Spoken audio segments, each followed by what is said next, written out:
Hello, everybody. Welcome to another episode of the Canberra Football Show, episode 60. Michael's away today. It's his girlfriend's birthday, so you can't miss that one.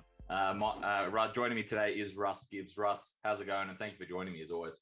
Yeah, thanks, Matt, for joining, for having me on today from the bedroom in the house because the kids have commandeered the rest of it, watching TV. So, looking forward to having a chat about NPL. And you said it there, NPL. Let's get straight into it, shall we?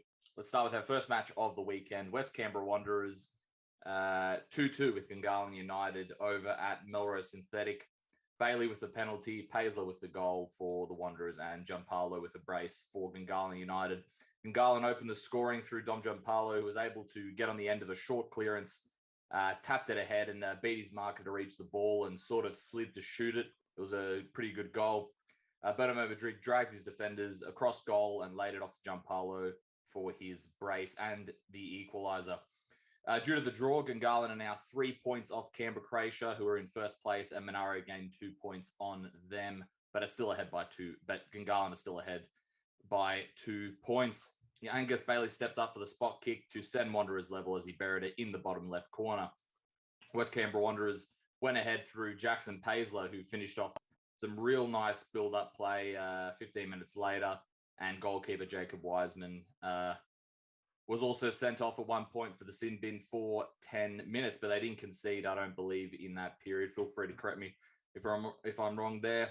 Despite the point, though, Wanderers still remain the same amount of points away from Belco and Tigers due to that draw, which we'll discuss in a little bit. What were your thoughts on this one, Russ?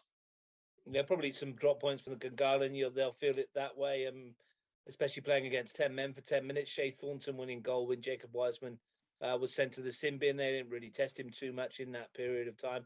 Luckily, I think he came just prior to half-time, and it kind of went either side of the break for them.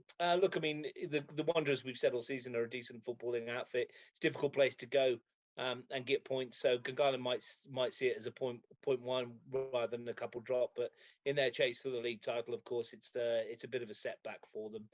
The Wanderers, though, they've got another point on the board. They're looking harder and harder to beat. But at some stage, they've got to start winning some matches so they can close that gap. And they'll look at it that they were 2-1 up and perhaps could have won that game and closed the gap on Belconnen and Tigers above them.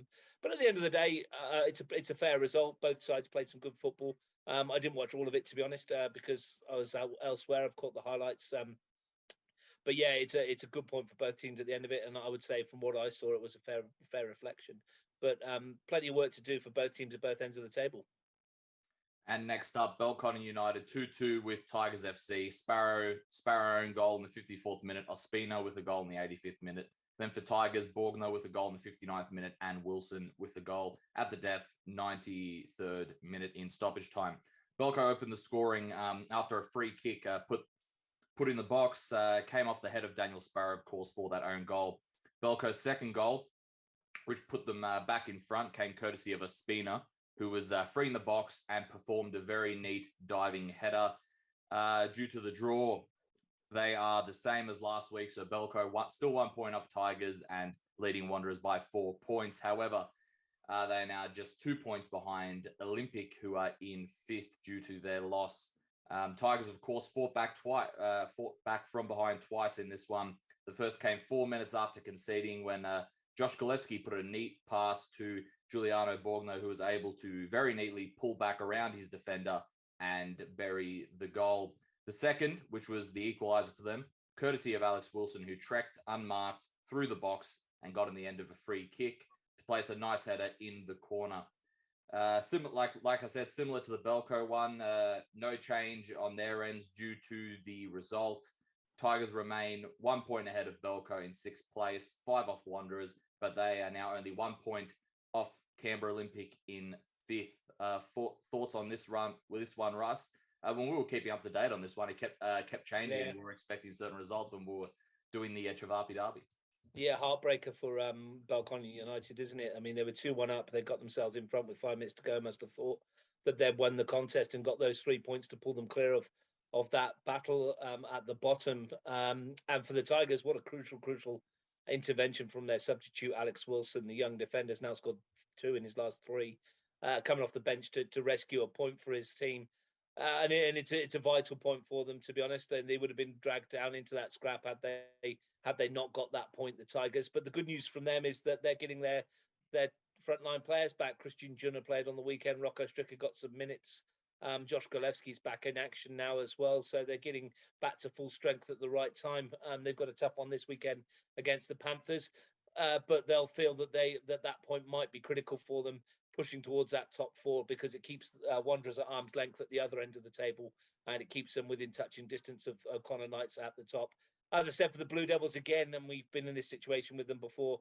I think it was with Canberra Olympic a couple of weeks ago. That's now 4 points that have gone begging for them.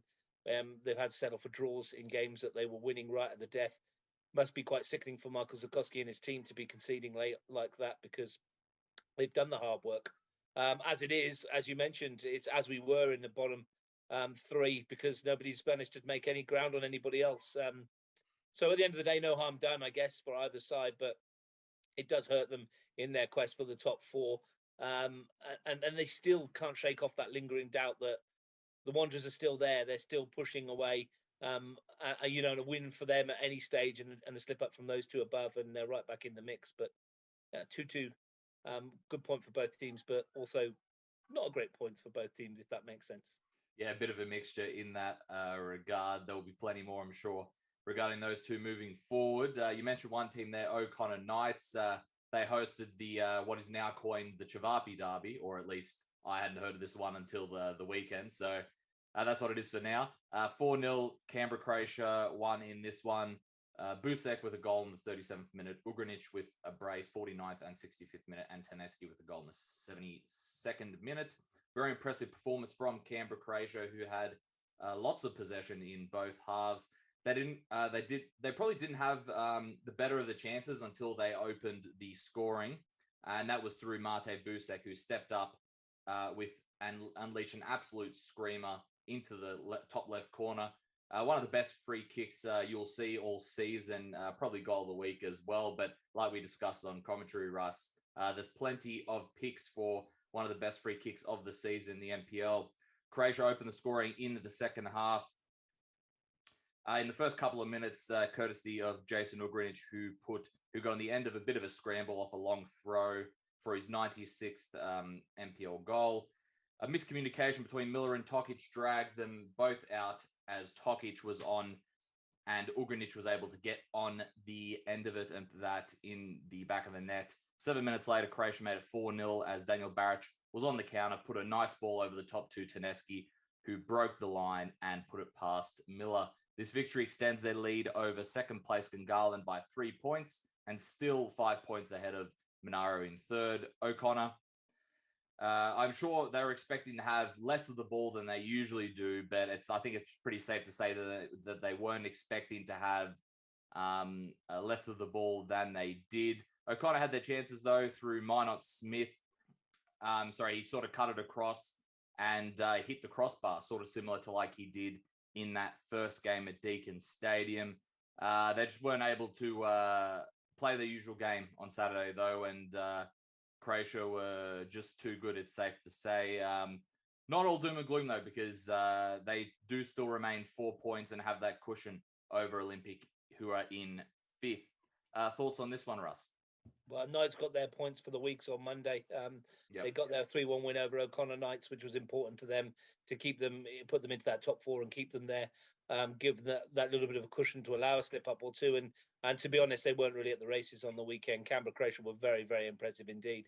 Once they got in front with that wonderful free kick from Mate Busek, O'Connor were chasing the game, and they never really looked like getting back into it, to be honest. I mean, they huffed and puffed and they did some good things, but the way that Canberra Croatia set up and the way that they nullified Pat O'Rourke and Michael Adams didn't give them any time on the ball in the middle of the park. And the new formation with the attacking five with your front three and Busek and Ugrinic behind really caused issues for O'Connor throughout the whole game. And the goals were well timed, the goals were well taken, and it was a mightily impressive performance away from home in a derby match for Canberra Croatia, because there was a couple of hundred people there as well in the stands, and quite a few of them were making a bit of noise, and it was an atmosphere in which, as an away team, you really want to silence that crowd, and they did so with some really well taken goals. And good for Jason Gungahlin to get a couple under his belt. He's had a bit of a lean spell recently, and Nick Tedeschi's finally got off the mark for the season as well. Bodes really well for Dino Gungahlin and his side. I mean, they've got so much depth to come back into that squad as well. They were very, very good throughout. They marshalled the threat of the counter-attack. Their tactics were spot on, and there's a reason why they won 4-0 on the top of the table, because they were the best side on the day by a stretch. And I think O'Connor would admit that. They looked a bit leggy towards the end of the second half. They kept trying. They kept doing what O'Connor Knights do every week, which is play attacking football, but they couldn't get the opportunities. Hadn't Conor Minott-Smith's effort in the first half been a little bit lower, then maybe they would have pulled themselves into contention with the lead. That might have made it different. But once Croatia went ahead, never looked like losing. Unfortunately for the Knights, they lost Daniel Roberts at the end for a second yellow card as well. Looked a bit harsh from where we were in the commentary box, but he picked up a second yellow and someone missed this week's match as well. So that was a bit of salt into the wound for O'Connor. They weren't as good as they were in the first derby.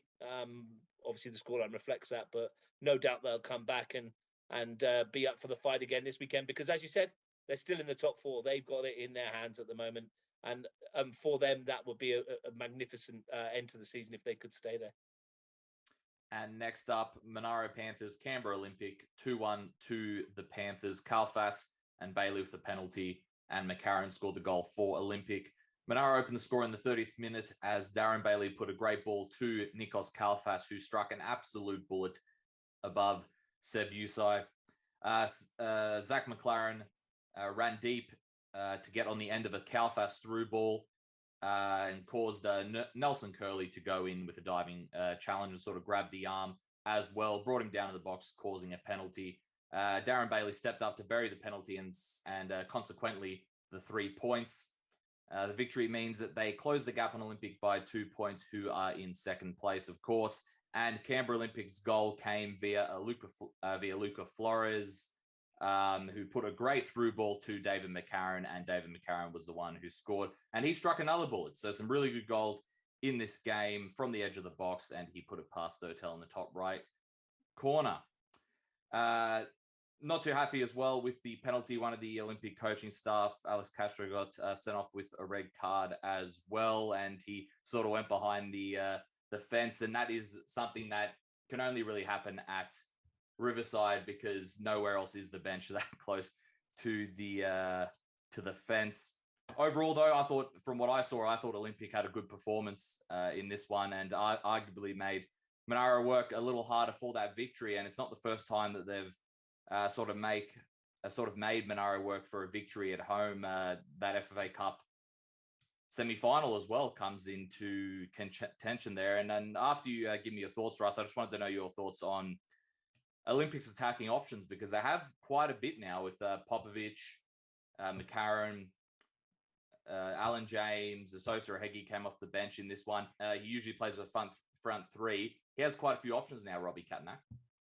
Yeah, he does. We'll touch on that in a minute, as you said. I mean, look, we were blessed. We've been blessed with some wonderful goals at the Riverside this season. Mine goes back to the Panthers Gungahlin game when we got a cracker from Josh Calabria at that end, and then a stunner from Nicky Dahl at the other end. And we had two like that on the weekend.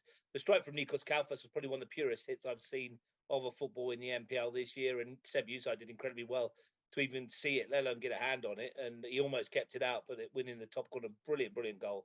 And the response was fantastic. Luca Flores' pass was superb. Dave McCarron's finish was just as good. Arrowed in, and they got themselves back on terms. And look, it was a tight contested game after that. Chances for both sides. I think Panthers probably nicked it on the night because they played a bit more attacking in the second half. They had the opportunities. Although looking back on it, there was a chance for Asosa Hegi. There was shots raining in everywhere. I mean, myself and Steve Forshaw really enjoyed the game. It was a shoot on sight policy from both sides. And as you said, unfortunately, Nelson Curley was the unfortunate man to bring down Zach McLaren, who was absolutely brilliant on the night. He was my man of the match for his just all-round display. His partnership with Nikos Kalfas is burgeoning. It's looking very good. Michael John slotted in very nicely into that outfit as well. But the Panthers on the night just about deserved their win, and it was nice for Darren Bailey to crack that penalty over. Still not sure whether Baby Bailey's come yet. But, it's nice for him to get on the score sheet again. He seems to be the go-to man from the spot kits when they need him. Talking about the attacking options that that Robbie Katnach does have now. Yeah, you mentioned it. I said to Heggie, I was carrying a bit of a knock, but he'll come back into that lineup, no doubt. Nick Popovic played as a more withdrawn number 10 at the top of the midfield trio on Saturday, and he's obviously an attacking outlet as well. Luca Flores played superbly too, and they've lost Shields, I think, for the season. I think his Achilles might be done, so that's him done. But they've got options, and they were close to getting a result. They're a very good footballing side. Canberra Olympic, they're a difficult side to play against, a difficult side to beat. You alluded to it about the Cup semi-final. 3-3 was a cracker. Panthers did for them O'Connor 4-1. It's one of those games, I think, where you look back on it afterwards and you think it's a really good 3 points for the Panthers in their push for the top four and possibly the title. They're only 5 points behind Croatia. And whilst Canberra will be disappointed they haven't got something from the game, they're still well in contention as well. And should they get that balance right in that front 3-4-5, however Robbie Katnach wants to go, and I'm sure he will, they'll certainly be finals contenders. The round 14 fixtures are O'Connor Knights, Belconnen versus Belconnen United, Saturday, July 23rd, 3 p.m. at O'Connor enclosed. Tigers FC versus Monaro Panthers, Saturday, July 23rd, 3 p.m. at Nijong Oval in Cooma. Russ and I will be commentating that one. Canberra Croatia against West Canberra Wanderers, Saturday, July 23rd, 5 p.m. at Deakin Stadium. So a night game out at Deakin under the lights. And Sunday's game, Gungahlin United versus Canberra Olympic, Sunday, July 24th, 3 p.m. at AS Grassfield. Russ will be covering that one with Steve Forshaw, I believe. All right. Next up, we have the NPLW. Great away win from Belconnen United, 7-0 over Wagga City Wanderers. Bobbin with a brace, Backhouse with a brace, Burridge with a brace, and Karen Clark with a goal at the death in the 90th minute. Emphatic victory away from home for Belconnen. Kira Bobbin's brace means the forward is now joint top scorer, if I'm not mistaken, with Britt Palombi and Jenny Bissett. I thought of first goal in particular was a good strike, just inside the box, a bullet across the ground. Captain Talia Backhouse's brace puts her 2 goals behind the top scorers as well. Her second goal was an absolute cracker, wasn't it? From outside the box, over the keeper, into the top right corner. Probably the goal of the match for me as well. Burridge did well to find herself on the score sheet twice as well. One of them was a bullet also. Karen Clark rounded it off with the goals in stoppage time. Most important part of this result, though, is that they solidify themselves in third place, 4 points ahead of West Canberra Wanderers. Wasn't Wagga's day today, but they are coming off their first win of the season, of course, a fortnight ago. They look to try and bounce back against Tuggies next week, and Tuggies do have the advantage over them, though, getting the last 2 wins over Wagga City Wanderers. Overall, what are your thoughts on this one? Yeah, it's a result we expected, I think, isn't it? I mean, it's a difficult place to go. It's a long trip for anybody to make down to Gissing Oval. I've been there myself this season. It's a fairly hefty drive, but no problems for Belconnen United on the day. They were far, far too good for Wagga City Wanderers. And I think Rob Tuxall will hold his hands up and say that it's the result that Scott Connor would have expected, perhaps maybe more goals than they expected to get. The new Killer Bees, if you like, got the 6 goals between them. Nice to see Tia Burridge get a brace to her name, her first goals at senior level for Belconnen United. And the usual crew did the damage for them. Kira Bobbin on target again for a couple. And they've got a lot of quality in that team. It's young, it's enthusiastic, and Scott Conlon's a great coach. And they're sat there and they've cemented their place on the ladder, third place. It's looking like it's going to take something difficult to move them out of that if West Canberra Wanderers can't rediscover some form. So I think, as I said, the 3 points they expected, probably the result they expected, maybe a few more goals than they expected. But for Wagga City, welcoming the big sides to Gissing gives them a chance to obviously test themselves and see where they're at. They won't be too disappointed, I don't think, that they've been beaten. They keep going to the end as well, and they've used so many players this season. Have the Wanderers, and again on the weekend they had to change their lineup a couple of times before kickoff from the 11 that was originally selected. So they'll keep battling, they'll keep pushing through. But this weekend's a massive test for them, and they need some points if they're to get off the bottom. Right, next up, Canberra Croatia, West Canberra Wanderers 6-1 to the home side.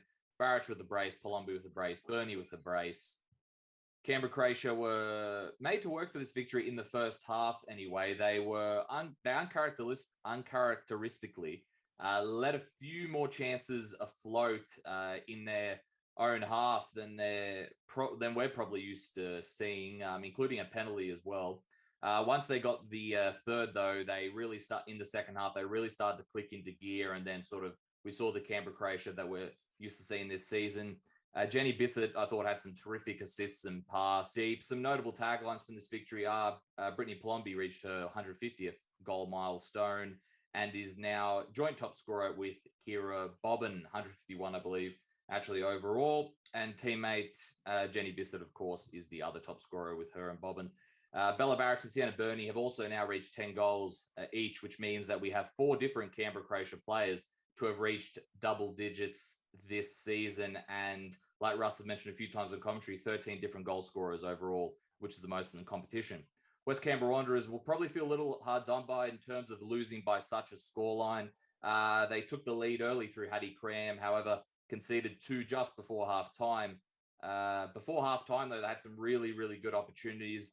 One was an offside. The other, Ginger Oliver, took probably too many touches in the box, and the third was a missed penalty as well, I believe, from Tara Cannon. They also pushed at the start of the second half, had some really good opportunities, but once they conceded the third and the fourth, the floodgates sort of opened, and Canberra Croatia took advantage of that. But once again, I think, Russ, you're seeing the improvement, like we mentioned on commentary, the improvement of West Canberra Wanderers against the 2 big sides.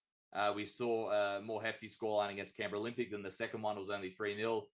We saw the exact same scoreline against Canberra Croatia that we saw last time, but it's fair to say that the match wasn't as identical to that one. Yeah, the scoreline didn't reflect the match at all, did it?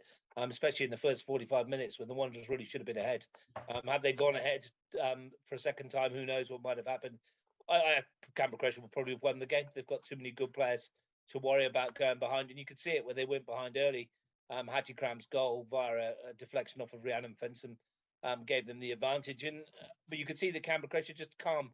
They don't panic about these things. They got themselves level, but it was a poor first 45 minutes from them, from their high standards. And had Ginger Oliver taken that chance, had Tara Cannon struck the penalty home, which was unlike her missing the target completely, it may have been a different story. It probably wouldn't have been, because I think Canberra Croatia, as we mentioned, have got too much quality to be denied for too long. But it showed the class of the Wanderers and what they bring this season.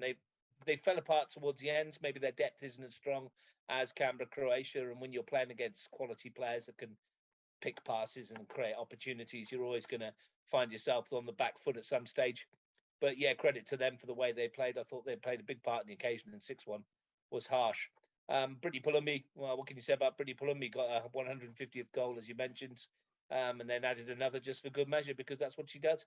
It was great for her to do that, to break that milestone. It's an incredible milestone. She's now about 20 odd goals behind her sister at the top of the all-time chart, so she'll be closing in on Ash Palombi at some stage, I'm sure. Goals were shared around. It was nice to see Sienna Burney get a couple. She hasn't scored for a week or so, and a couple of weeks, and Bella Barrach back amongst the goals too. Jenny Bissett was superb. Pulled the strings in that number 10 role, created four goals, I think it was, 4 assists she may have had. But they're just a classy outfit, and you know how do you do it if you put 2 players on Burney, Barrach is free. If you put a couple on her, Palumbi's free. If you put a couple on her, Bissett's free. And of course, in amongst all that was Grace Gill, using the decoy runs to great effect, just pulling out into, using her wily knowledge to just pull into spaces and create massive holes, which Bissett was able to exploit. It was a good second half from Canberra Croatia. Perhaps they made more mistakes, though, in the first 45 minutes than I've seen from them from a long time. Whether that was the freezing cold weather and the intermittent showery rain, I'm not sure. But Rhiannon Fenson probably made 3 or 4 errors in that first half. And I doubt she's made 3 or 4 errors in the entirety of the season before that. She's usually incredibly reliable. But fortunately for her, it didn't really matter. And in the end, Canberra Croatia go marching on. They certainly do. And another team that also went marching on this weekend is Canberra Olympic, 4-1 victory over Gungahlin United.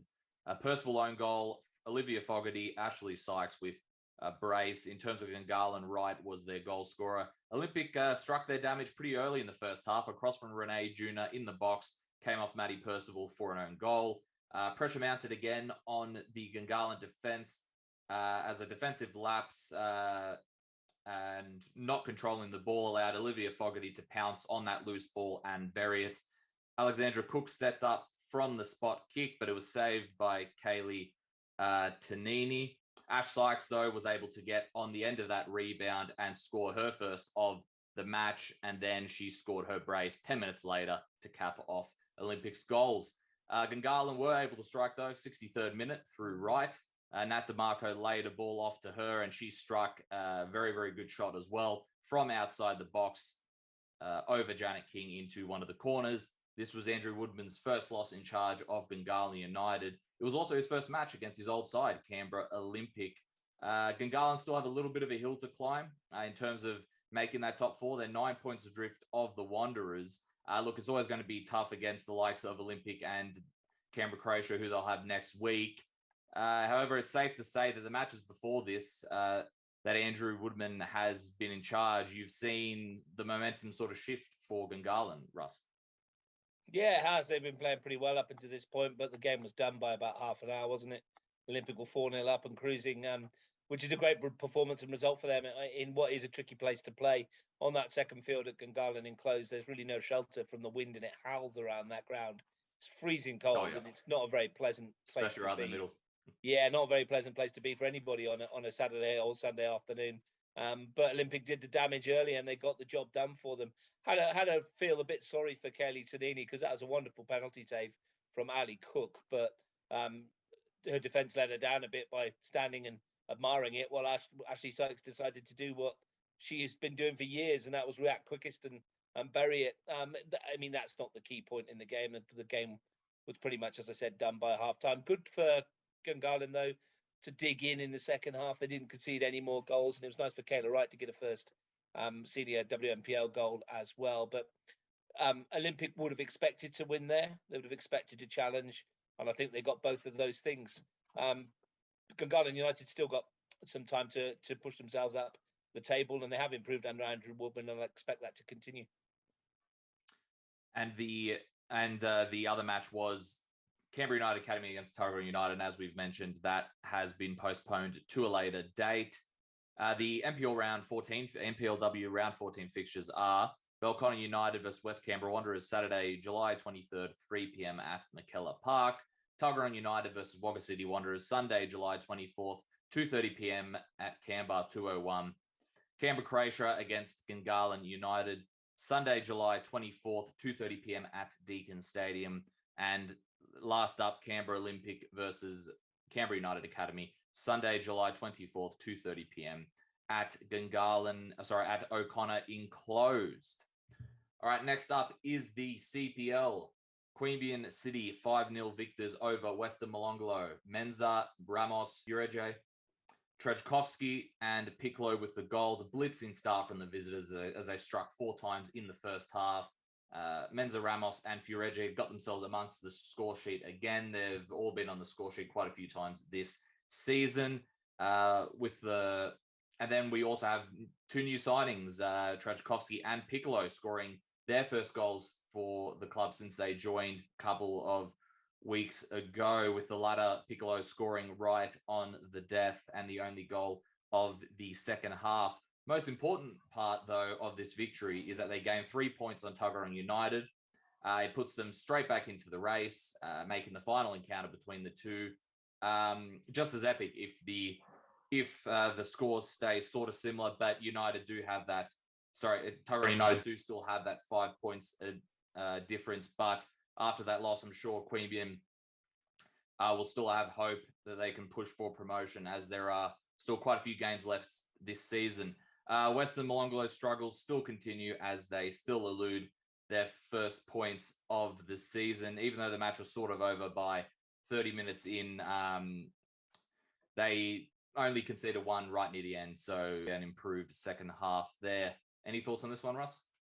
Yeah, Queanbeyan City got the result that we expected them to get against a team at the bottom of the table. As pretty much like in the WNPL, they had Canberra Olympic, they had it done by half-time. They were 4-0 up. They'd probably be a little bit disappointed they didn't kick on and reduce that goal difference at the top of the table with Tuggeranong. But the important thing was to get the points, and they got the points. And nice for the new signings, Nikola Trajkovski and Michael Piccolo to get some goal to get on the score sheet after their moves from O'Connor and Canberra, Croatia in the transfer window. Queanbeyan City will keep battling to the very end. We know this.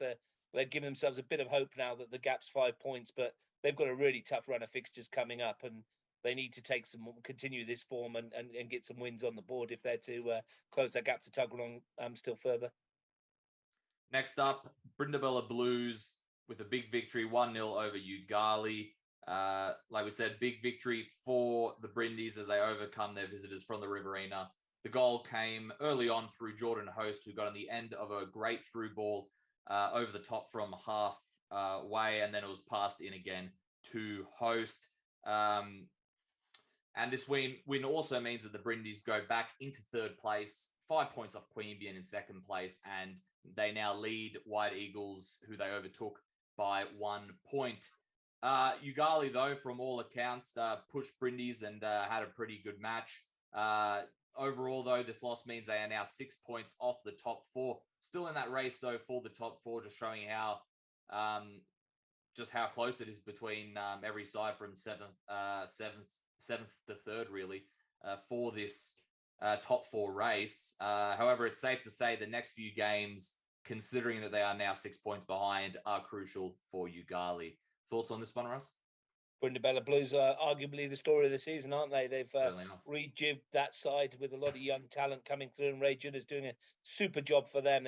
He's got them sat there in third place, in where they want to be right now. But they can't rest on their laurels because, as you said, that gap, 7 points between third and seventh, which is incredible at this stage of the season. And the next few weeks, when everybody's playing each other in and around that spot, is going to see where we come out of that shake-up.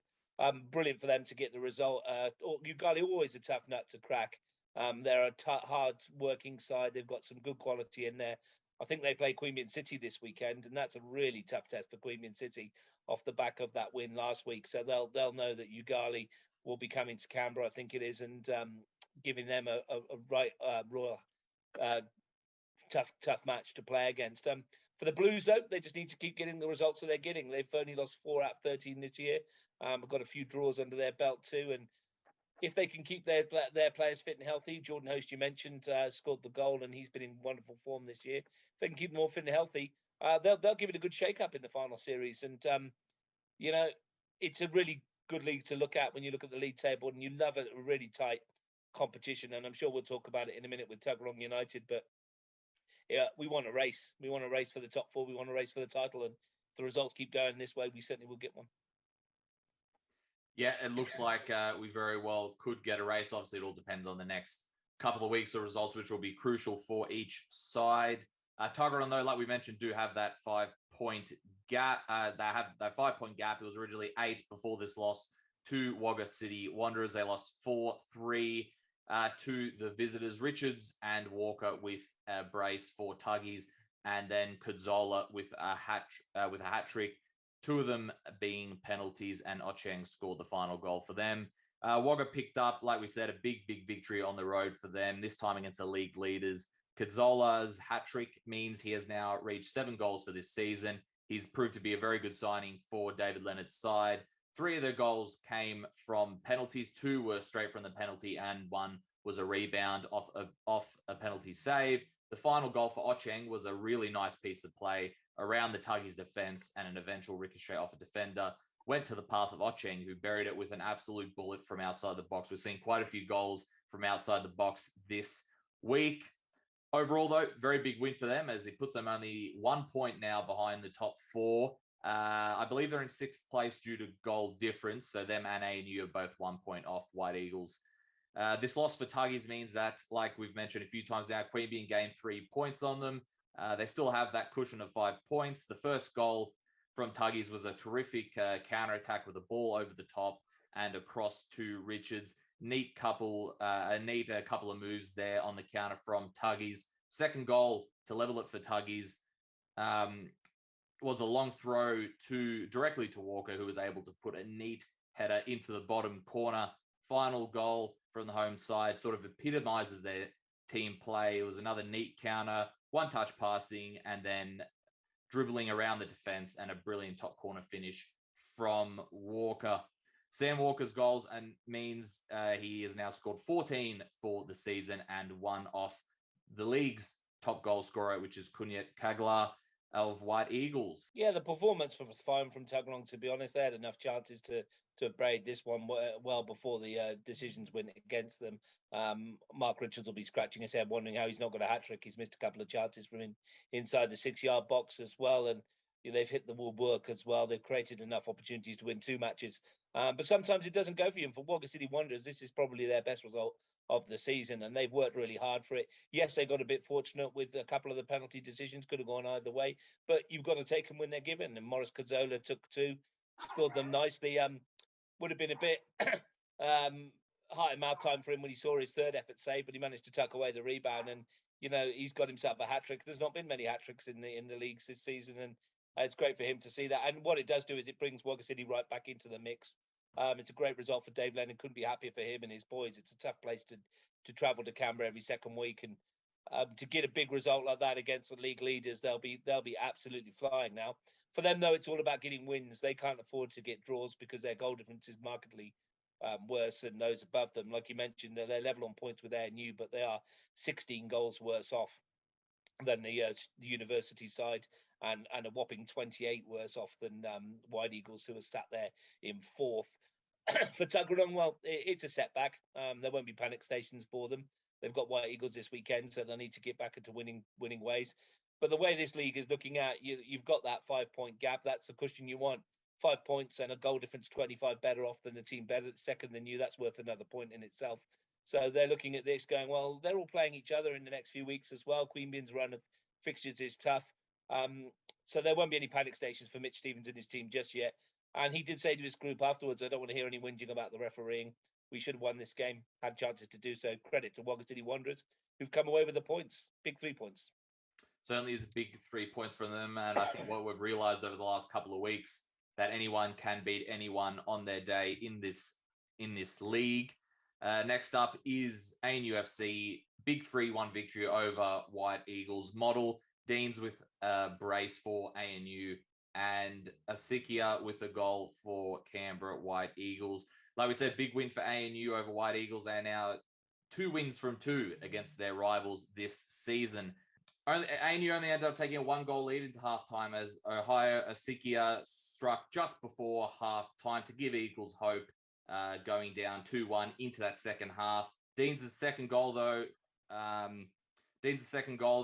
in the second half ended up being the winner for ANU. This is also Chase Dean's 10th strike of the campaign. This victory also means they are now only 1 point off their opponents and the top 4. And like you mentioned, Russ, with considerably more goal difference than Wagga City Wanderers, who they are currently tied with on points. The loss for White Eagles, though, means they do drop to 4th place, 1 point behind the Brindis, who are in 3rd, and then 1 point above ANU and Wagga, of course, who are in 5th and 6th, like we've mentioned.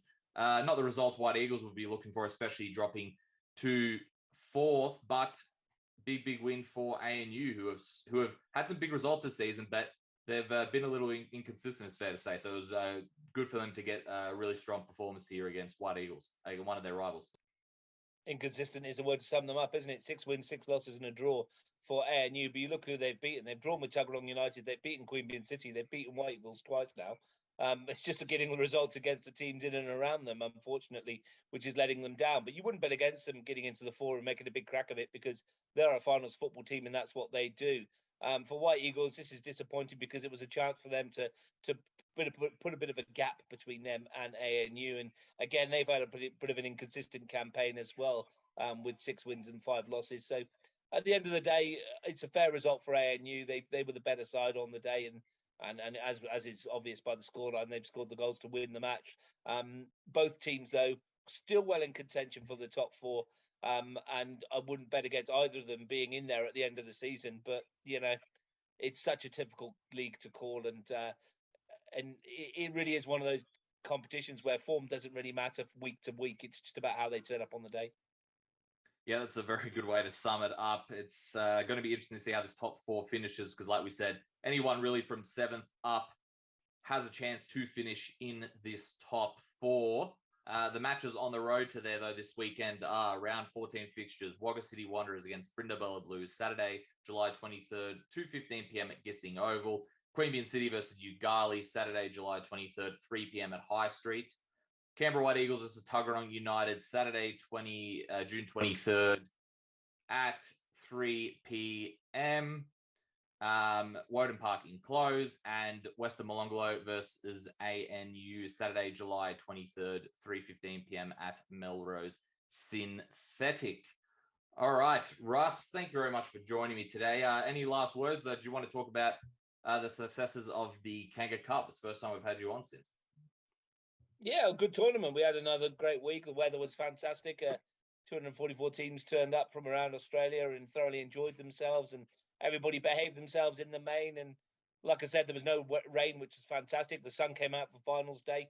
First time. And we crowned 29 champions across the week. It was across the finals day. It was a wonderful tournament, and it goes from strength to strength. And having not had it for 2 years, I think everybody realised just what they were missing. Shout out to the team, excuse me, in the office, the logistics behind it, absolutely brilliant. The way they run the tournament, you would think that there's a team of a cast of hundreds doing this, but it is a core group of about 6 or 7 of us that are in there that are working ridiculously long hours to get these things across the ground, and then our wonderful volunteers and interns and people that come along and give up their time and effort to help us the weekend. And Rhonda from Canberra Olympics Canteen, who kept us all fed with curries and soup in the office as well. So thanks to her as well. But look, for everyone that was part of it, fantastic. If you weren't part of it, get yourself involved next year, because we'll do it all again. It certainly will. And like I said, it was good to see no rain. I'm pretty sure that is the brilliant. first. Awesome. Thank you very much. That is episode 60 of the Canberra Football Show. Have a great weekend, everybody.